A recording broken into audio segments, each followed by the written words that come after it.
WMAL. Making sense of the news. Live from the Home Paramount Pest Control Studios. Home Paramount, the leader in pest control since 1939. Need a new roof? Go to longroofing.com. Get your free estimate today.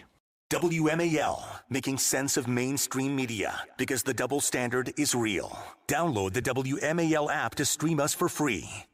And maybe this is a generational thing.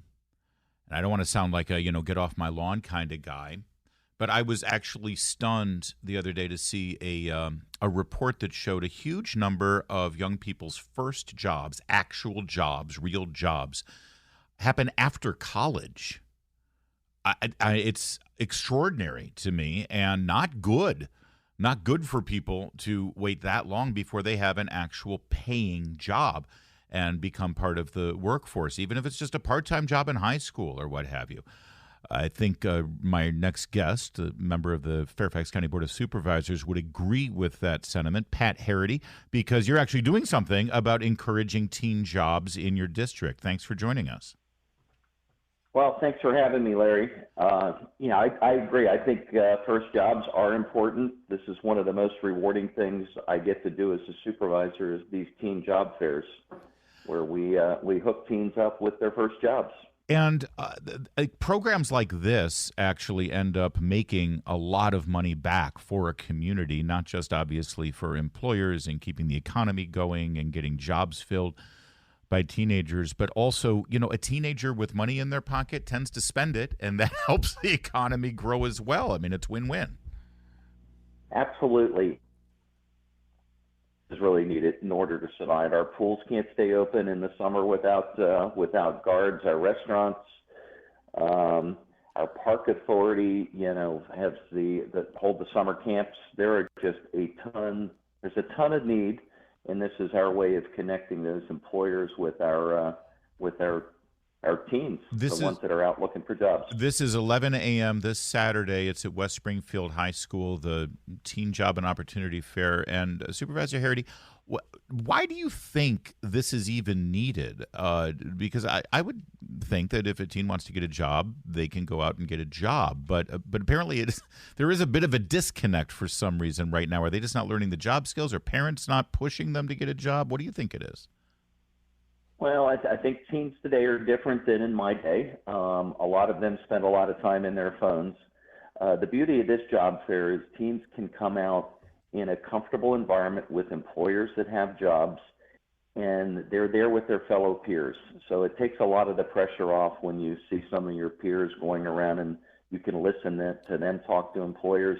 We also hold, one of the things that makes our fairs different is we hold workshops on how to interview and how to pull together a resume, how to basically take the experience you may have at home, put it into something worthwhile on a resume, and it just provides that comfortable environment for teens to learn how to look for a job and then go actually practice and look for a job, and many of them leave with jobs. So I got to ask you, I have teenage daughters, but if they are going to go to the job fair, do they need to bring, what do they have to bring? Does they bring a resume?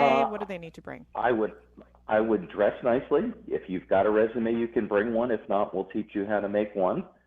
And basically, you just come in, take a look at the list of employers that we have, and there's a wide range of everything from the architect of the Capitol is going to be at this one, the Civil Air Patrol. We've got Fort Belvoir Morale and Rec, PJ Skidoo's, a local restaurant.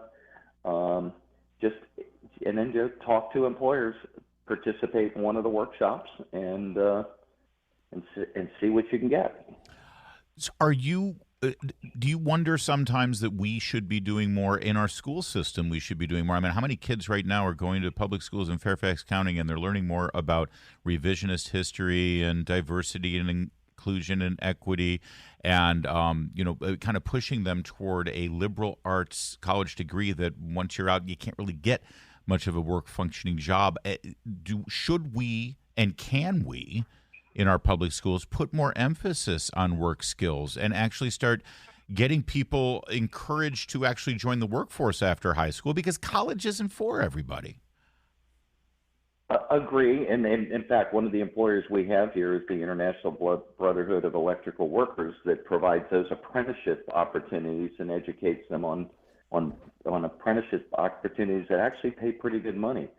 But yes, the school systems is a partner in this. I've reached out to them, and they've been a very willing partner. I know our school systems have all of our students go through a section on financial responsibility, but I think it needs to be more of a push. These are critical life skills, learning how to work, having a boss, having a first boss. Mm-hmm. The experience you gain from first jobs is critical, and you want to get that before you're looking for your first job after college or right out of high school. Pat, who was your first boss and your first job? Yeah, what was your first job? Mr. Miller. No, I was a pool guy, so I grew up around pools. So I ended up starting as a lifeguard and ended up managing the pool before they had pool companies back in the day. Oh, and coached the swim team. But I can still remember Mr. Miller coming in and telling us it was time to go clean the restrooms, even though they had been cleaned and it was a rainy day and nobody was there. And always said it was easier to clean a clean one than a dirty one, and he had us. Yes, for sure. Get those restrooms clean. That wasn't the only thing I learned, but I still remember Mr. Miller. There is nothing that will form a young 15, 16-year-old more than having to clean a restroom that someone else is using, let alone the restroom in their own house. Supervisor Pat Herrity, thanks for joining us, and have fun at the job fair. It's this Saturday, West Springfield High School at from 11 to 1. 11 a.m. Thank you. Thanks, Supervisor Herrity. Thank you so much for having me on. Mercedes, what was your first job?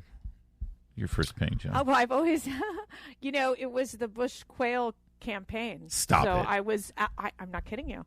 I was like 15 years old, and I just would make phone calls, and it was like phone bank and out with the signs and knocking on doors. Wow. It's so predictable. That makes perfect sense, actually. Of course. I worked at Little Caesars Pizza. Really? Oh yeah. It wasn't even in Detroit, but they did Little Caesars. Is from Detroit. Did you ever secretly take a piece of a pizza? Are you kidding? Or that would on the way out. That was one of the perks of the job. You could just make yourself a pizza to take home. I'd always bring pizzas home to You're making me hungry. To my dad. But this was strangely it was in California, even though Little Caesars is from Detroit. I'd lived in California for like 2 years, I think, and Little Caesars opened. I was like, let's go. Crazy bread. Loved it. Loved it. It is. It's 8:24 now.